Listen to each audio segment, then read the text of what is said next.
Too fast, too furious. I'm too fast for y'all. Y'all remember that shit? That was a hit when we was kids, right?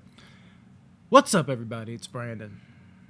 Welcome back to Box Office Banner and Cold Flick Symposium. And this might as well be Fast and the Furious banter because I'm just going to be breaking down essentially a Fast and the Furious movie every day. Breaking down might be a little too much for, the Fast and Furious franchise. There's not really much you have to dive deep into. It's just kind of there. But review, rather. And I did the first one yesterday, so now it is time to do the second one. Too Fast, Too Furious, in my Ludacris voice. Oh yeah, this is the first one where we get Ludacris instead of Ja Rule. And this, my friends, is where the franchise takes off because Ludacris just gives this damn franchise some substance where Ja to the Rule couldn't. Okay, that might not be true, even though I do prefer Ludacris overall. But in this one, right, he's just fine. And obviously, I'm joking. He's not the guy that pushes the franchise into greatness territory. In fact, do I even like this one more than the first one? Let's be honest. Let's just come out the gates with it. No. Is it all bad, though? Not exactly either. I will say this much. Whereas I have my nostalgia. Oh, shit. Nostalgia. I don't know if it's because I start off rapping, but now I'm throwing a little slang on everything I do. My nostalgia glasses on. My nostalgia glasses. Let me get white with y'all for a second. I'll be white with y'all. Let me get back to you. My nostalgia glasses. They're definitely on for this movie, too. But they're not as strong. I guess they're not as thick because whereas the first one I loved when I was a kid, my nostalgia glasses work just fine. This one, the nostalgia just doesn't hold on quite as much because I love both of these movies. It was these two were my childhood. Everything after it was kind of like I was grown by then.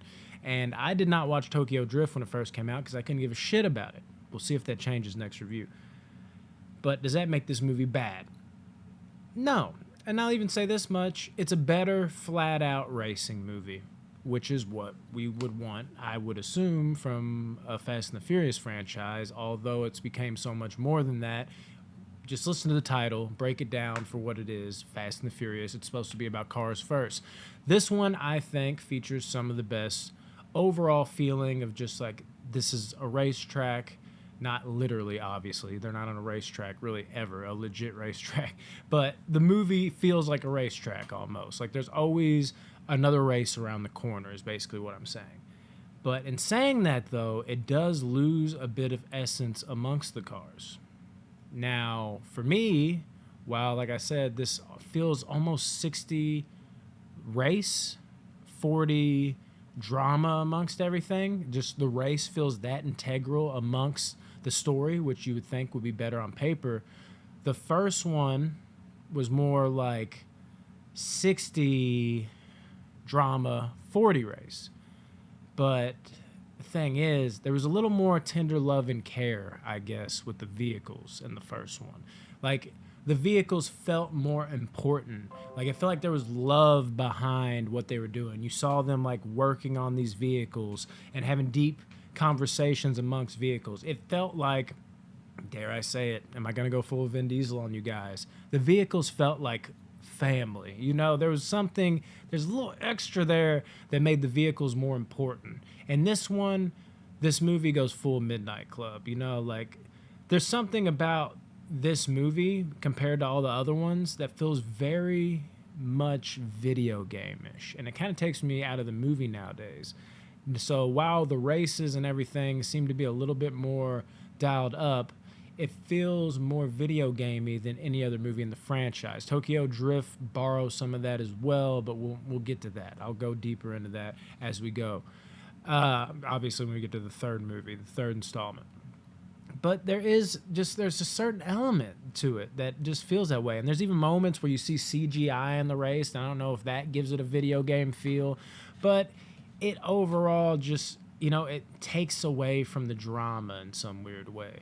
The first one, the races, not only, like I said, there was more dynamics behind the vehicles and how important they were to the characters in the movie. You felt that almost like I always use that word camaraderie, like the vehicles were an extension of themselves. And this one, they're just like, let me hop in my new ride and speed off real quick and show off how I can drive. It didn't feel as personal, and the races didn't feel as, I guess, rugged and raw. It felt more cartoony, which gave the movie less drama, which I do, even though I want my Fast and Furious movies, at least most of them, to have a good portion of racing in them, because that's integral to what makes a Fast and the Furious movie. As we lose that more and more as it goes along, it still needs to have some extra little oomph in the drama section. Now, when the drama is going on, I don't think the bad guys in this movie are all that bad. You got Cole Hauser here. I think, he's that middle of the road villain. There's nothing special about him, but you do at least, in most scenes, believe that he can be cold-hearted and cold-blooded.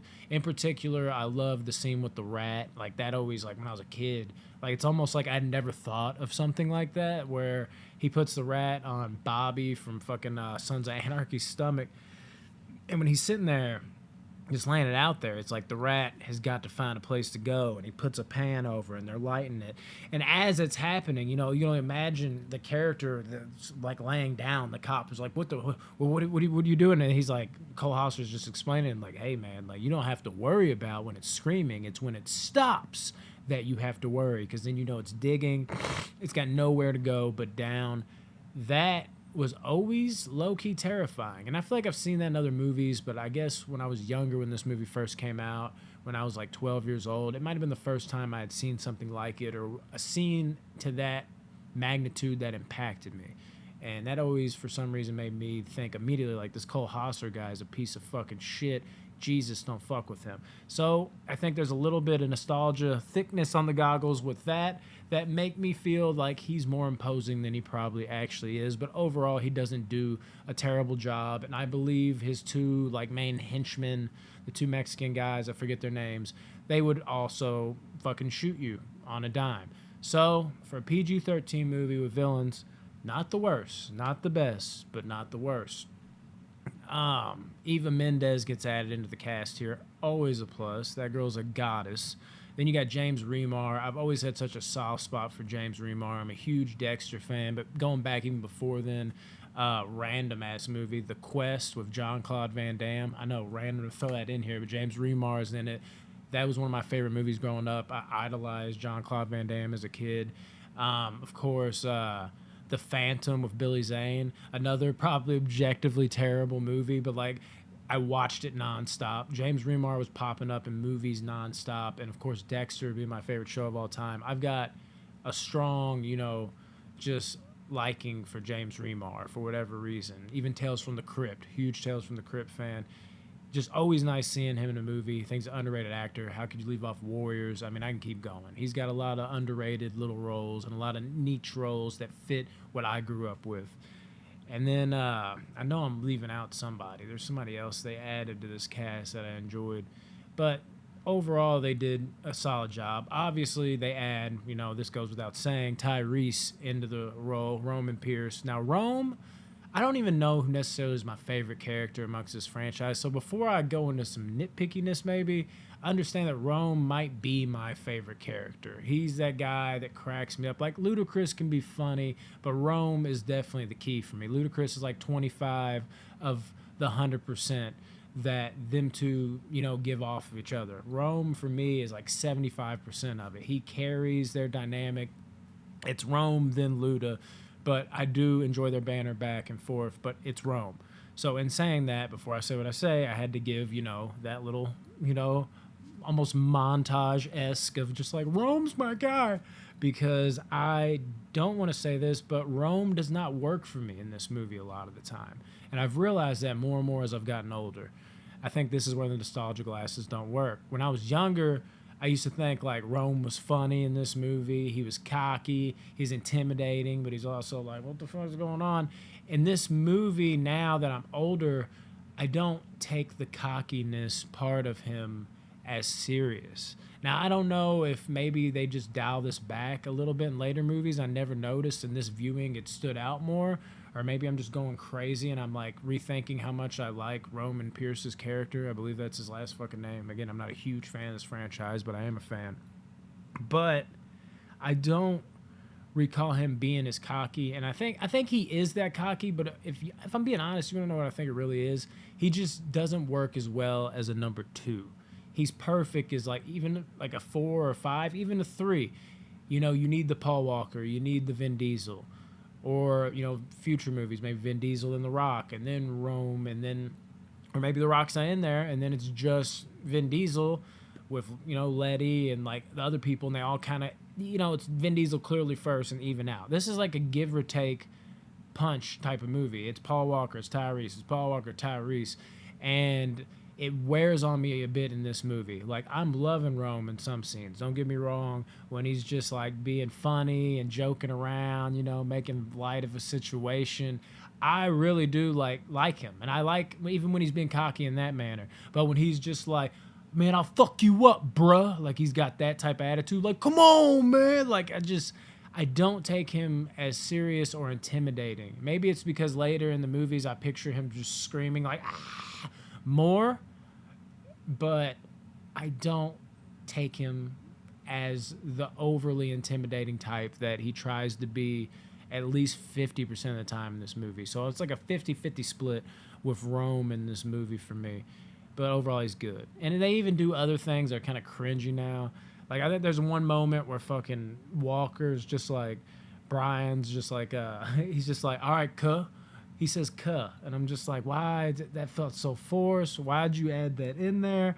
There's a bunch of little things like that where in the first one, as I talked about in the first review, I'm like, oh, man, that's dumb. But, that's the era. And you kind of crack up. This one's got a few more of those moments where I'm like, oh, that's dumb. And that's just, yeah, God, it doesn't even work for me. That's bad.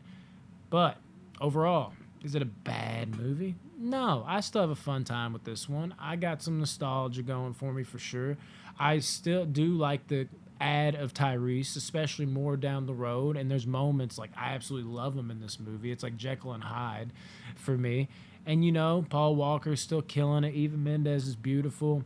As I said, the villains work pretty decent. I don't like the story as much either. And while there is more flat out racing, again, there's not as much love just put into the vehicles, and if that makes sense. I know I broke it down a little bit better earlier. I don't want to harp too much on it again.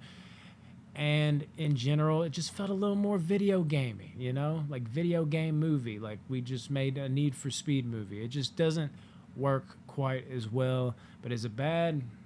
No, man, I can't say that. I still enjoy this. It's a drop though, for sure.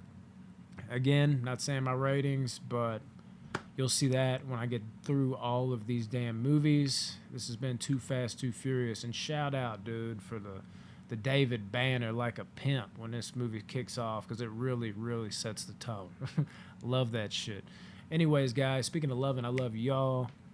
Stay tuned, because it's about to be Fast and the Furious all over the place if you're a fan of this franchise, because I basically got to come out with a review a day building up to the new one releasing next week, because I got 11 movies to talk about, and this is only number 2.